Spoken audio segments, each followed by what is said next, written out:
সুস্থতা হচ্ছে মানুষের জন্য একটা বড় নিয়ামত। যখন মানুষ সুস্থ থাকে তখন আল্লাহকে ডাকে না, তখন তার সাথে সবাই কত ভালো সম্পর্ক রাখে। আপনি অসুস্থ হয়ে দেখবেন আপনাকে কে কতটা ভালোবাসে, কে কতটা অসুস্থ প্রয়োজনে ডাকে, সেটা আপনি তখনই টের পাবেন। হ্যালো এভরিওয়ান, আসসালামু আলাইকুম। কী অবস্থা সবার, কেমন আছেন? নিশ্চয়ই সুস্থ আছেন, ভালো আছেন। অনেক দিন যাবত অসুস্থ, এখনও আমি হসপিটালে পুরোপুরি সুস্থ হইনি, কিন্তু এই ভিডিওটা অনেক আগের করা, তাই ভাবলাম আজকে পেজে আপলোড দেবো। যেহেতু ভয়েসটা ভালো মতো দিতে পারতেছি, যেহেতু ভয়েস দিতে আমার কোনো সমস্যা নেই, তাই আমি পেজেরও সব কিছুতে লাল বাতি চলে গেছে, তাই আমি আজকের ভিডিওটা মেক করলাম। আশা করছি সবার ভালো লাগবে। আমার লাইফে আমি প্রথম এত বড় ধাক্কায় পড়েছি, কারণ এত বড় ধাক্কা কখনো আমার হয়নি। এরকম অসুস্থতা আমার কোনো রকমের হয়নি। আগে জ্বর হলেও আমি কোনো রকমের ওষুধ খেতাম না, কিন্তু সেখানে আমার আজকে প্রচুর পরিমাণে ওষুধ খেতে হয়, ইঞ্জেকশনকে ভয় পাই, ডায়াবেটিসটা কন্ট্রোলে আসতেছে না। নিজের হাতে সুই ফোটা অনেক কষ্টকর ছিল, সেখানে প্রতিনিয়ত আমাকে সুই ফুটতে হয়, ইনসুলিন নিতে হয় ডায়াবেটিসটা নিয়ন্ত্রণ করতে।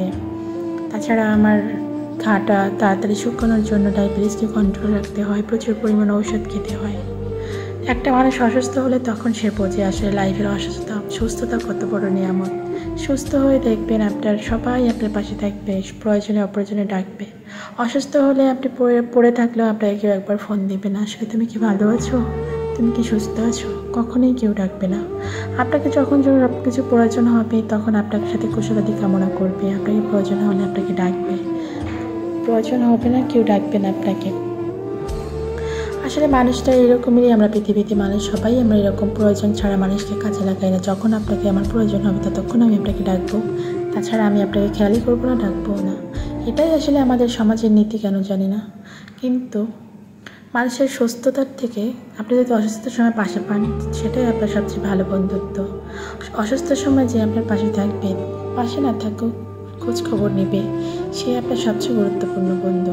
আমার লাইফে এরকমের অনেক বন্ধুত্ব আছে। আমার সুস্থতার লাইফে আমি অনেককে বন্ধুত্বভাবে পাই, কিন্তু আমার অসুস্থতার জীবনে আমি মানুষ চিনলাম আসলে কে আমার কতটা আপন, কে আমার কতটা বন্ধুত্ব হতে পারে। সুস্থ লাইফে আমার তো সবাই ডাকে, কিন্তু অসুস্থ লাইফে আমার কয়জন ডাকে? কেউই ডাকে না। যাই হোক, আপনাদের সাথে কথা বলতে বলতে আমার শাক রান্নাটা একদমই শেষ হয়ে গেছে। শাকটা আমি বাটা দিয়ে রান্না করতে বেশ পছন্দ করি। তারপর আমি এখানে পুঁটি মাছ ভুনা করবো। এগুলো না ভেজে রান্না করলে আমার কাছে অনেক ভালো লাগে, ভেজে রান্না করলে মনে হয় কাটা কাটা লাগে, তাই মশলাটাকে ভালোভাবে ভুনিয়ে তারপর পুঁটি মাছটা রান্না করব। এখানে মশলাটা যতটা ভালোভাবে কষানো হবে ততটাই পুঁটি মাছটা রান্না করলে বেশি ভালো লাগবে। এটা আমার মা এইভাবে রান্না করতে, শীতকাল আসলে এভাবে মাখো মাখো করে রান্না করতে সকালবেলাটা খেতে ভীষণ ভালো লাগতো। পানি ভাত দিয়ে খেতে বেশ মজা লাগে।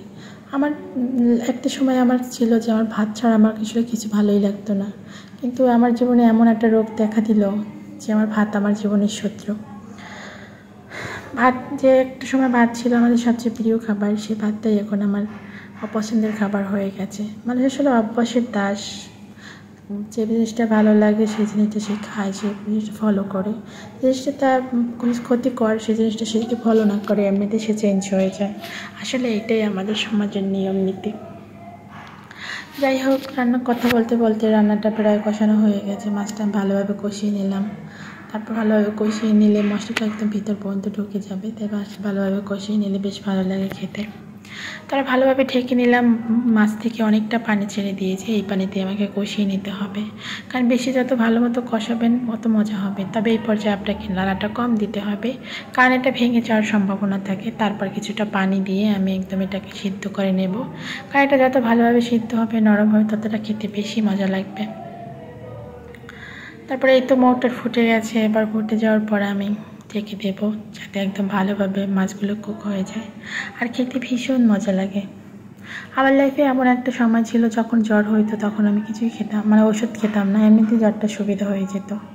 কিন্তু আমার কাছে খাবার খেতে বেশ ভালো লাগতো, কিন্তু কী আর করার, আজকে আমার লাইফে খাবারটাই বড় শত্রু হয়ে গেছে। কিন্তু কিচ্ছু করার নেই, মানুষ যেটা সবচেয়ে বেশি ভয় পায় সেটাই তার জীবনে হয়। ডায়াবেটিস নামক অসুস্থতাটা আমার জীবনে আমি অনেক ভয়ঙ্কর মনে করতাম, সেই আমার জীবনের সঙ্গী হয়ে গেল। এটাই আসলে আমাদের নিয়তি, বা আল্লাহ হয়তো আমাকে আল্লাহ যা করে ভালোর জন্যই করে। জানি না আসলে আমার কতটা ভালো হবে কতটা ক্ষতি হবে, সেটা একমাত্র আল্লাহই ভালো জানবে। যেহেতু আল্লাহ আমাদেরকে দুনিয়াতে পাঠিয়েছেন, তাই আল্লাহর নিয়ম অনুযায়ী আমাদেরকে চলতে হবে, তাই না? আমি ভাইকে যেটা আনছি। আজকের ভিডিও এই পর্যন্ত। আল্লাহ হাফিজ।